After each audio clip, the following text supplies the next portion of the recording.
Rich Shmelter, historian, podcaster, and author of multiple gridiron books, including the USC Trojans Football Encyclopedia, joins us to chat about one of the greatest coaching eras in football, when John McKay roamed the sidelines of Southern Cal. The history of Trojan football is coming up in a moment with Rich Shmelter. This is the Pigskin Daily History Dispatch, a podcast that covers the anniversaries of American football events throughout history on a day-to-day basis. Your host, Darren Hayes, is podcasting from America's North Shore to bring you the memories of the gridiron, one day at a time. So as we come out of the tunnel of the Sports History Network, let's take the field and go no huddle through the portal of positive gridiron history with PigskinDispatch.com. This podcast is part of the Sports History Network, your headquarters for the yesteryear of your favorite sport. You can learn more at sportshistorynetwork.com. Hello, my football friends. This is Darren Hayes of PigskinDispatch.com. Welcome once again to the Pig Pen, your portal to positive football history. And we are going to have a great episode today because we're going to talk about some USC college football, the Trojans, and in particular, one era from a very good coach that many of us remember coaching on the sidelines, and that is John McKay. And to talk about this great coach, we have a historian that's covered the USC Trojans football as well as many other aspects, and he's a friend of the show, has been on a few times now, and that is Rich Shmelter. Rich Shmelter, welcome back to the Pig Pen. Darren, thank you so much. Now, normally when I'm on your show, I always like to say, hey, I'm ready to jump into the Pig Pen, and I am ready to jump into the Pig Pen. However, I want it to be a little clean today because I have on a USC football shirt, and I respect it way too much to get it dirty. Okay, well, I can remember seeing some of those battles there at USC when they had the grass field, and I can remember some muddied up play there. So, all right, then what the heck, they had a Pig Pen, and probably a lot back in the era we're going to be talking about. You know what? If it's good enough for the LA Coliseum, I'm jumping in that Pig Pen with you now. The shirt's going to get dirty. All right. This will be the LA Coliseum version of the Pig Pen. You got it. Okay. We haven't talked to you for a little bit. What kind of projects you have going on? I know you mentioned earlier you might have a couple podcasts coming up. Maybe if you'd like to throw those out there so the audience might be able to listen to those here soon. Sure. Right now I'm on the air. Well, not right this second because it'd be impossible. But I work for Raiders Fan Radio, and it's the Murph's Fan Cave, and I have a show called Silver and Black Flashback, which is about 15 to 20 minute weekly episode dedicated to nothing but the glorious history of the Raiders. Whether they were in Oakland, Las Vegas, Los Angeles, there's only one location, and that's in everyone's heart that loves the Raiders. So I have that show, and I'm also setting up one to do on USC football called Trojan Tales, which should be coming out soon, and also something on Hollywood. Okay, well, hey, that sounds very appropriate, the second one there, to what our discussion will be tonight. And, Raiders fans, that's a great football one. And, your Hollywood episodes will be some great stuff, too. Now, can people find those on any podcast platform and just do a search? Right now, if you just punch in Raiders Fan Radio, and you'll see like my episodes on there, but it'll be flashback. I can say Silver and Black Flashback, but I can't have it in print. That was a little something, to do with the Raiders owning the copyright to it. So it'll just say flashback on it, and you'll see all the episodes. There's 39 episodes total right now, and it's just I have such a great time with it because you could add a little bit of humor to it and all, and everyone knows that the Raiders' history is a little colorful, so there's quite a few colorful stories. As far as the USC podcast and the Hollywood one, I do not have those up yet. I'm in the process of getting all that set up, so hopefully that should come out fairly soon. Okay, well, keep in touch, and I will make sure we'll let the listeners know when those come out too. And maybe you send me some links. We'll put them into the show notes of this podcast for your Raiders podcast to make sure, in case people don't have a pencil or something, we can get the information to them, get you hooked up that way too. Great. I also have I have a writing project that I'm doing. I have a thing called the Championship Diary Series, and it's just a quick hitting book in regards to, different Super Bowls and all. Of course, the first one that I did was Super Bowl 18 when the Los Angeles Raiders just destroyed the then Washington Redskins in that Super Bowl. So it's a whole potpourri of what went on that year, and just incredible. The building of the team, the biographies and all. And hopefully that should be coming out in the very, very near future. I just have to get it all tweaked up and get it, all formatted and all So I'm looking a lot forward to that. So I don't have an actual date because I'm self-publishing it myself under my own label, but hopefully that should be coming out soon. Well, that's something else to look forward to. But I guess maybe a good segue into that. You have a book out that you wrote, the USC Trojans Football Encyclopedia. You wrote probably, almost a decade ago now, it seems, I guess.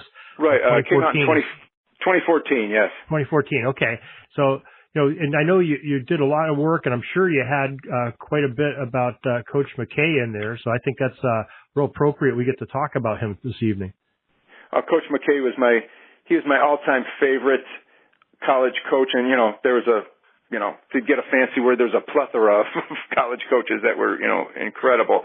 But John McKay, I saw a game when I was little kid back in '72 when Anthony Davis was running up and down with where it was Tailback University there, and it was just the glitz and the glam of the LA Coliseum when they were playing UCLA. And USC, of course, won the game, and I was just hooked on it. And I tried to get everything I could find on USC football. And, of course, at that time, John McKay was, he was nearing the end of his tenure at USC at that time.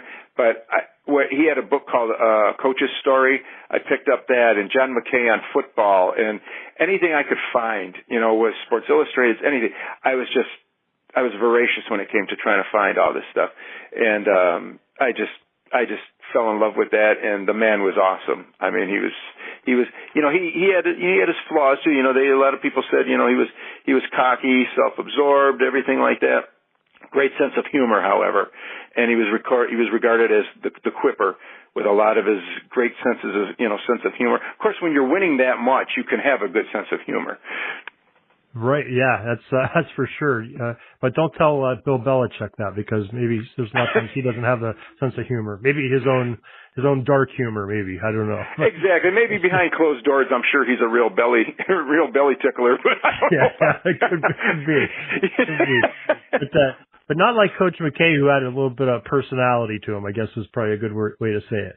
Right. A great story on Coach McKay was he was already out of USC. Well, actually, the one story that he had at USC was, when it was Tailback University, where the backs were running out of the I formation and they were collecting Heisman trophies, like crazy.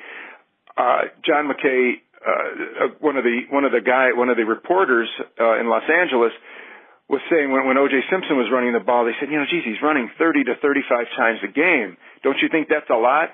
And with a stoic look on his face, he looked at the reporter and said, well, why? The ball's not heavy. And when he was in the pros, when he was coaching Tampa Bay, and they had like a 26-game losing streak over 2 years. And the one reporter looked at him and said, how do you feel about your team's execution? I'm trying not to laugh when I say this. How do you feel about your team's execution? And he just looked with a straight face and goes, oh, I'm all for it. Boy. Great delivery, great delivery. He could have been a stand-up comedian, a deadpan stand-up comedian, but he could have been one nonetheless. Oh, boy, it's master of the one-liners there. He has a couple zingers there, that's for sure. Oh, he was popular with the Hollywood crowd, because USC, even though the Rams were there at that time, USC I truly believe owned that city at that time. I mean, because you could have football fans that come into generations follow other generations to fandom, so to say. But with USC, you had so many people that went to USC. And they became fans, and their families became fans. So it just grew and grew and grew. And, that place was sold out all the time. You're talking over 100,000 people watching those games. And USC owned that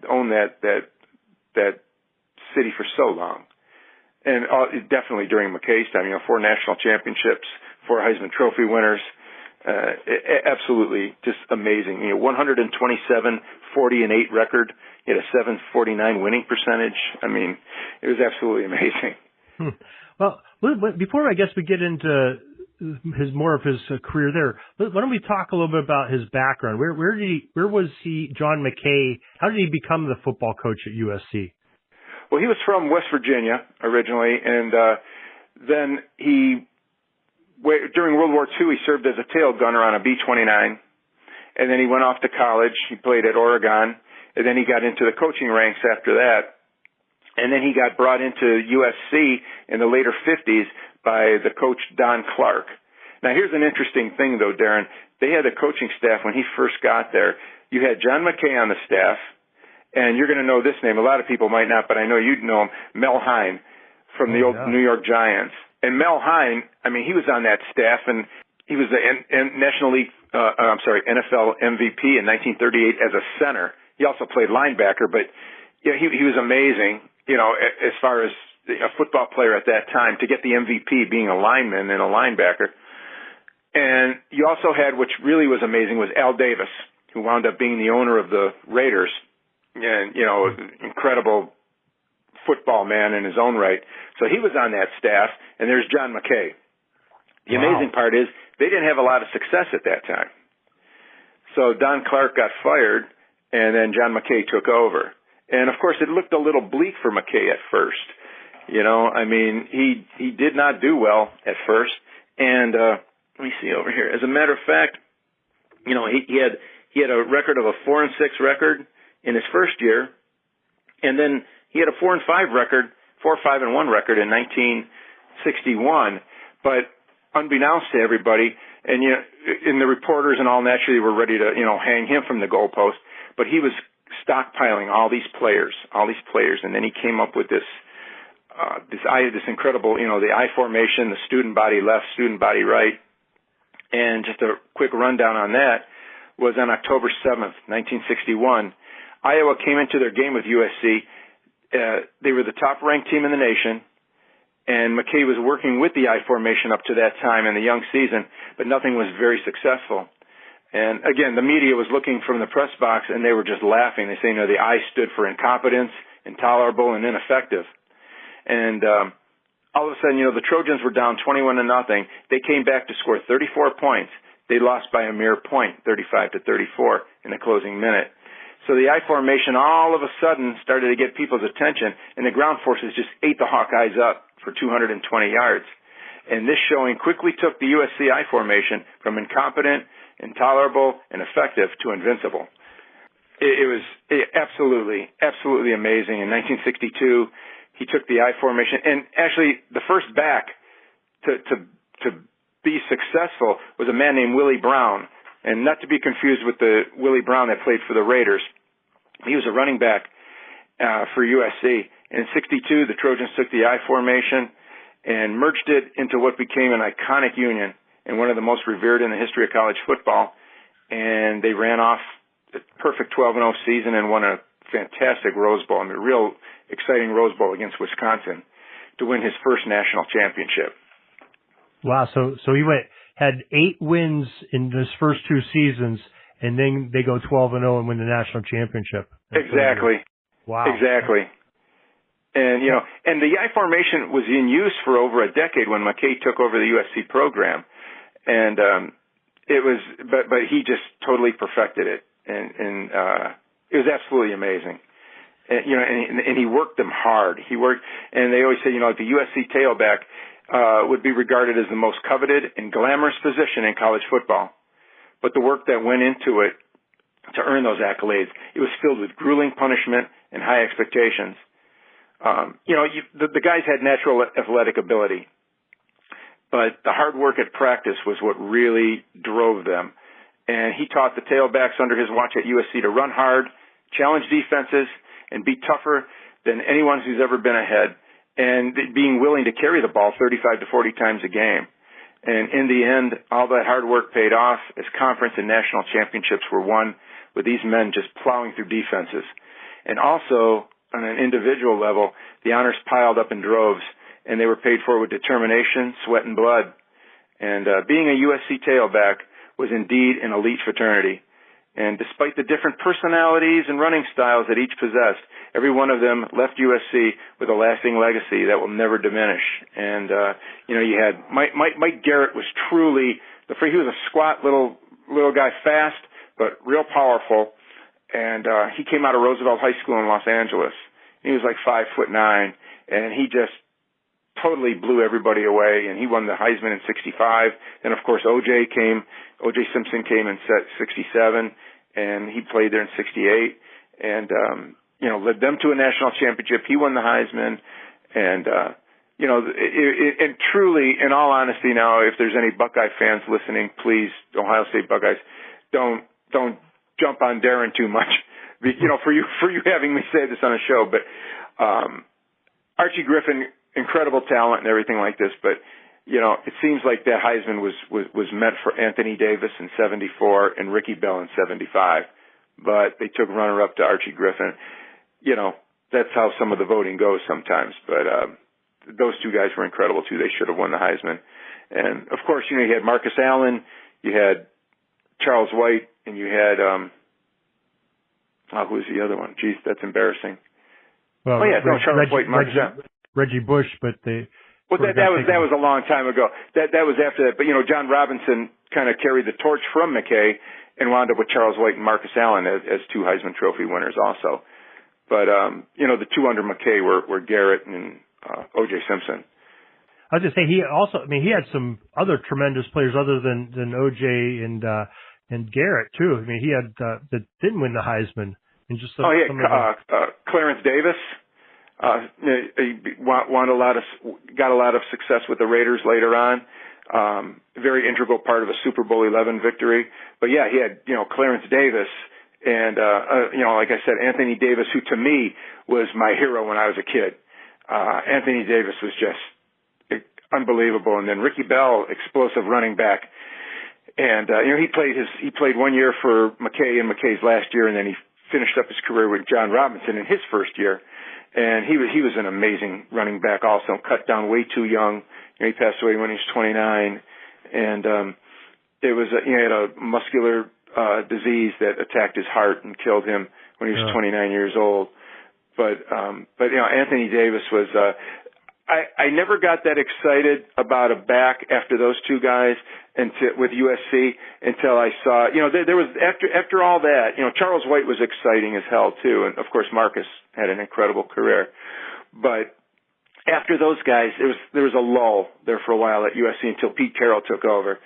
And then when I saw Reggie Bush running that ball, I told anyone who would listen, and my poor wife also, and she had to listen to me.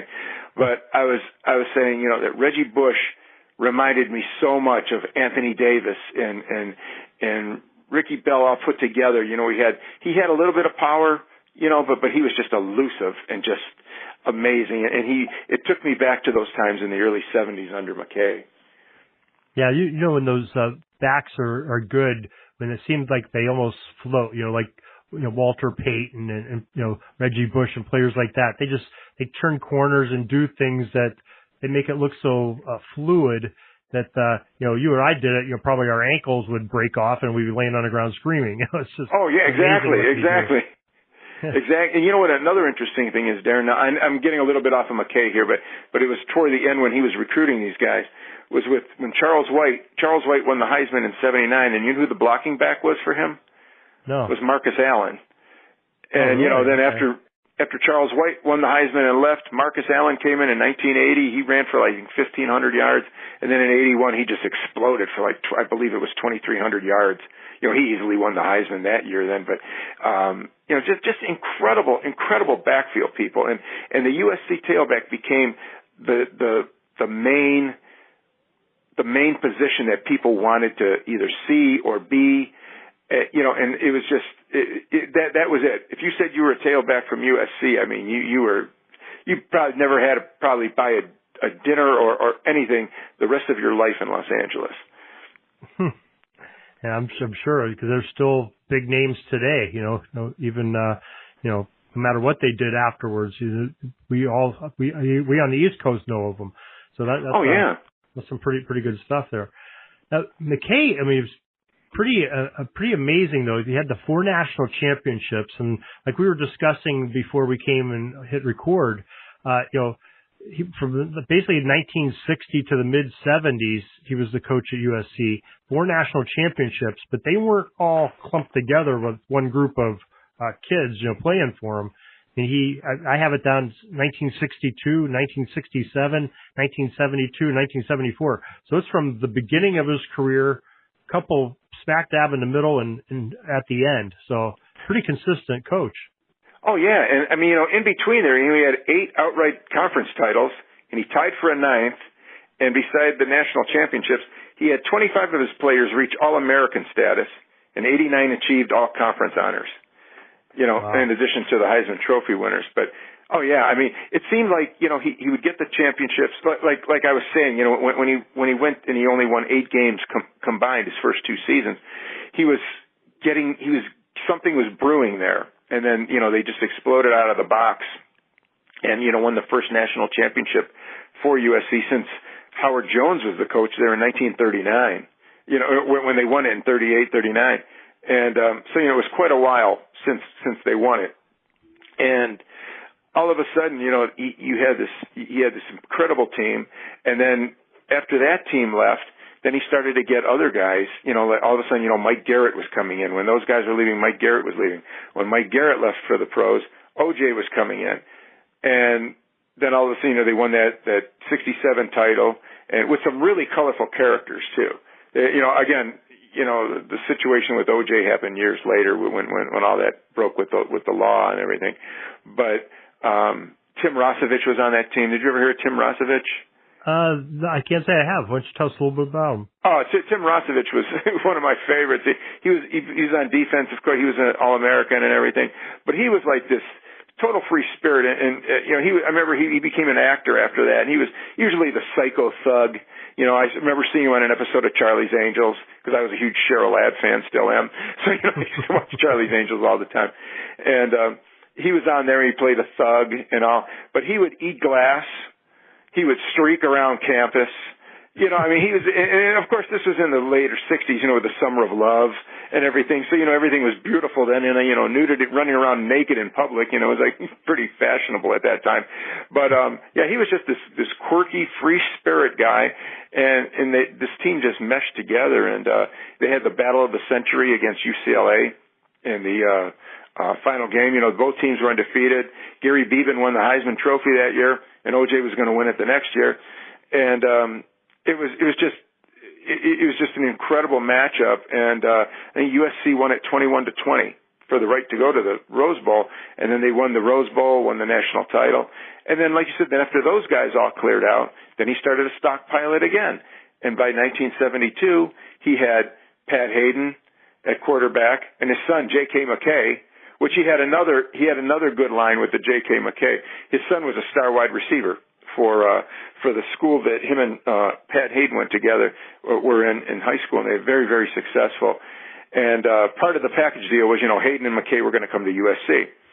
And they were talking about him recruiting his son.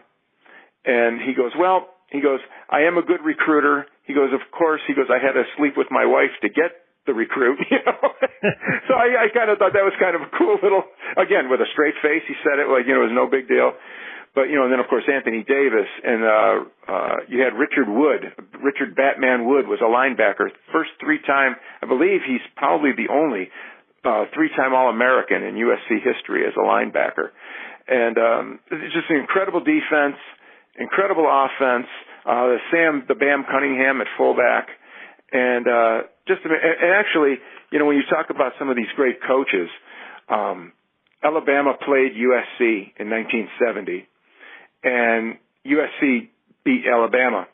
And Bear Bryant came into the locker room and asked McKay if he could borrow Sam Cunningham for a minute, because Sam Cunningham just destroyed his team. He took Sam Cunningham, walked into his locker room with all of his Alabama players who just got beat, and he goes, gentlemen, I want you to meet something that you haven't seen ever. He goes, this is what you call a football player. Sam Cunningham was just a beast. He had some very successful years with the New England Patriots, but he was just a beast. And with him running, crashing through the line, Anthony Davis going to the outside, and it reminded me of an earlier version of Lightning and Thunder, which was, Reggie Bush was Lightning and Lindale White was Thunder under Pete Carroll. They were Right. They were a juggernaut at that time too. And then, of course, 74, there were still some people left over, like Anthony Davis, Pat Hayden, J.K. McKay. They were left over, and Richard Wood. They were left over from that 72 team, which to me, I might be biased, but I think a lot of historians might even say, with the exception of those Army teams during World War II that, got the cream of the crop, and they were just mauling over people that were all 4F and everything, that 72 team was probably the greatest college football team of all time. That's a big statement. It's a big statement. Yeah, of course, again, you're going to have a lot of people, that are going to chime in on, this team, that team. But it was, I would say maybe not of the more modern era, because the game has changed. It's more of a passing game now and everything. But at that time, you had a little bit of passing and a lot of running. You had a basic balanced attack, where, again, now you're seeing more and more passing, where these guys are lighting up the airways, with incredible, what they threw for in 2 games, probably a quarterback back then would throw for, maybe 5 or 6 games. You know what I mean? So it's changed a lot. So you could probably say, but I think if you compare the eras and you put it all into a computer and everything like that, again, in my mind, and I'm sure a lot of people are going to be listening, again, ready to hang me from a goalpost, that I think that 72 team was just invincible, absolutely invincible. Could they beat a team from today? Probably not. No, but probably nobody could. Nobody, the great Raiders teams of the 70s couldn't probably beat the Raiders teams of this era. It's different generations. The way the Raiders are playing now, I don't know. but it's different. I put my money on Snake Stabler any day. Tom Flores you know what I'm saying. I mean, I know what you mean. Yeah, bigger, stronger. There's more. There's a lot more offensive strategy that's going on that we didn't have back then, and people know how to beat the I formation and the single wing, and that's why it's always evolving. It's a dynamic game, and that's why it's so great, But I guess a true test though is in their own era. Okay, let's take that 1972 team. So we're back in the era of the AP and UPI poll deciding the national champion, basically, and maybe the coaches poll. So let's put them into our new format where we have 12 teams going into a tournament. And so go back to 1972 and we have that format. Are the Trojans the national champions? Absolutely. Okay. Without a doubt. I'm trying to go back to, you had Nebraska, which was tough at that time and all. But, if you put that in a format like that, I can say without a doubt, I could not see anybody overtaking USC that year. I like how you did that though, where you okay, let's take the modern format and put it into, 50 years ago. And, because I personally like how they're expanding the playoff system and letting more teams in. I mean, I think it was a nice progression. You had, they had the BCS and then you have the 4-team tournament. Now it's expanding to 12. I think that's probably a better number. It's more on lines with other sports and other levels of football, pro football. It's very similar to that. And you're taking those best 12 teams in there, let them duke it out, and see who comes out the winner. It's just that, the season now is getting so much longer. You used to have just, 10, 11 games, and that was it. And then you'd play, your bowl game. And, when USC, they went 11-0, they went in, played Ohio State in the Rose Bowl, walked all over Ohio State, and won the national championship. And they from wire to wire, they were the number 1 team in the country. And, but I know what you mean. This format nowadays, it's exciting because it's naturally fan based, and you have to have that. If you don't change that way, you're going to lose people, and you constantly have to evolve. The one thing that I don't like about, I'm getting a little off course here. I don't want to get too far off course, but the thing that I don't like is now USC, UCLA, they're going to be coming into the Big Ten, I believe, in 2024. Mm-hmm. And so they're trying to get these super conferences now, to compete with, like, let's see, SEC. And, so, I mean, I just don't like that. You know what I mean? USC, UCLA, you belong out west. You can't sit down and get excited for a Big Ten game between, Rutgers and Nebraska, or USC and the Rutgers.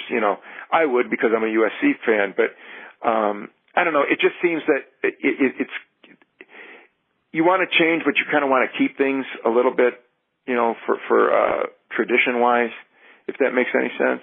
No, it makes perfect sense. I'm sort of on the same wavelength as you. I don't know that I like the conferences being torn apart, but on the other hand, I do like it how they're making the teams play competitive football, the better teams. When you start off the season this year and you have Notre Dame and Ohio State playing, two top 5 teams playing right out of the gate, not taking a cupcake game against, Division I AA, somebody from you never heard of. I think that's a great step. And I think that's what I like about the system, but I don't like the breakup of the Pac-12 or the Pac-10, whatever they call themselves now, and possibly the Big 12.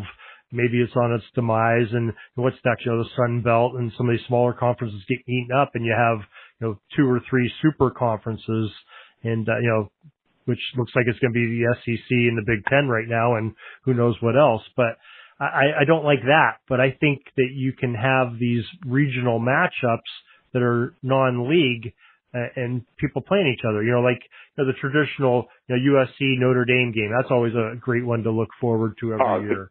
The great glam game. I mean, that's like the most glamorous, the glam game. And I have a quick story about that. Again, if you don't mind. Sure. No, please. One of the most compelling stories I've ever heard, and I have it in my encyclopedia too. When I saw this, I have a section about, the traditions and all. And I do a quick story about the USC Notre Dame rivalry. And there was a running back for for Notre Dame named Mario Matsanelli. And he was a running back in the later 30s. And he came out to USC and he ran off a 70-yard run, and then he scored on a short yardage touchdown to beat USC. I think it was like 13-6, 13-7. I can't recall the actual score right now. But he wound up he was a sergeant in the Army and wound up fighting on Bataan during World War II. And then they had that infamous, I should say, Bataan Death March, where the Japanese overran it, and these American soldiers had to walk 65 miles, scorching heat, no food, no water, to death camps, so there's concentration camps, POW camps. And he was wearing his Notre Dame ring, and this officer came up to him and took it off and, just threw it on the ground. And all of it, he was totally, just saddened by it. All of a sudden, he hears in perfect English, and say, "Excuse me, Sergeant." And he turned around, it was a Japanese officer. And he was standing there, and he goes, I want you to have this ring. He goes, "I know how much this means to you." He goes, "I went to USC, and I was at the Coliseum the day you beat us." He goes, "I know how much this means to you." He goes, "Don't let anybody know that I gave this to you." He goes, "And please be safe during the war. I wish you the best of luck. And, good luck in the service and all." And, Tonelli never knew anything, whatever happened to this man, obviously. But to me, that was a compelling story where you had, the heat of the battle. You had, two, opponents, in the most vicious competition one could ever think of, combat. And yet that came out where, USC Notre Dame, the importance of that came out at a time like that, and I just thought that was one of the most compelling stories I've ever heard. Wow, yeah, that's really great, and the commonality of football to sort of bridge these opponents that are on the battlefield to have a moment of some peacefulness, and some mannerism. So that's a great story. I'm glad you did tell us that. Oh, thank you. So, we've mentioned that book a couple times. Is this still available for people to purchase? And if so, where would one purchase it? Oh, yeah. Now you just go on Amazon and punch in, USC, the USC Trojans Football Encyclopedia. Like I said, it came out in 2014, but what I did was I had it set where it covers the first 125 years of the football program. And it has synopsises of every single game ever played. It has, a section of the real big names players from the very beginning all the way through, up until 2014. and their biographies, all the biographies of the head coaches, the traditions of this school, and then in a section where they have all the different awards that the players won and all. And I had a great time working on it. I enjoyed it so much. Well, you can tell in just your passion, every time you're saying a segment from it or talking about Coach McKay or talking about some of these great USC moments and players and seasons, you can tell the passion that you really enjoy this topic. So, thank you. I love it, Darren. I absolutely love it. Well, great. Well, we got a couple minutes left here. So do you have anything else on Coach McKay that you want to share, or any of his teams that you want to share for the listeners? No, I think we pretty much covered it all. Just his Rose Bowls. Like I said, I personally, fell in love watching him. The 72 team was amazing. The 74 team was an incredible finish in the Rose Bowl. Actually, they scored, and then they scored a 2-point conversion, I believe, to win. I believe it was 18-17. And, to talk about winning that, they split the national championship with Oklahoma because, one won the AP, the other one won the UPI. So they weren't consensus national champions that year, but still, nonetheless, it was just an exciting year. And, when Anthony Davis ran all over Notre Dame, they were down 24-6 at the half.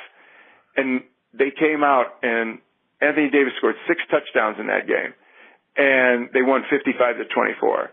And that was, I remember when I was younger, I put on the TV and I looked and I saw it was like 24-6 at the half. I said, "Oh, geez, USC doesn't have a chance."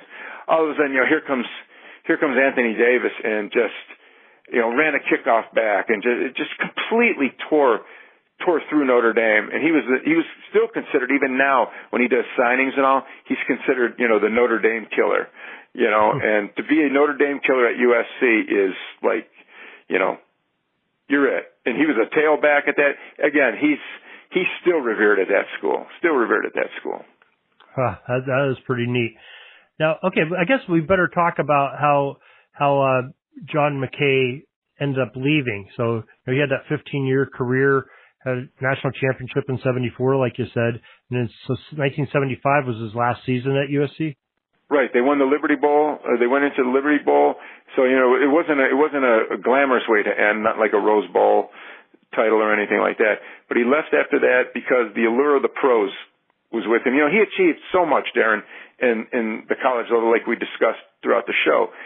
So, like anybody, you maybe want a new challenge.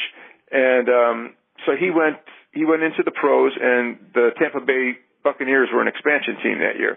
So he took over that team, and he had a couple of his players on it. Actually, he had Richard Batman Wood that was there. He as a linebacker. He had Ricky Bell on that team.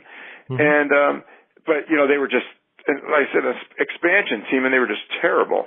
And they lost. They were 0-14 the first year, and then they were 0-12 until they won a game. So they were. They had a 26-game losing streak, and that's when he did that. What do you think of your player's execution? He's like, I'm all for it. However, the amazing thing was from 76 to 77 with that, abomination of 2 seasons. 2 years later, he took them to the NFC Championship game, and they lost that game 9-0 to the Rams. He took them all the way. He was just 1 game away from the Super Bowl that year. Wow. And so he built that team. Almost similar, when you stop and think about it, it's almost similar to what he did his first couple of years at USC, where, okay, he took some lumps.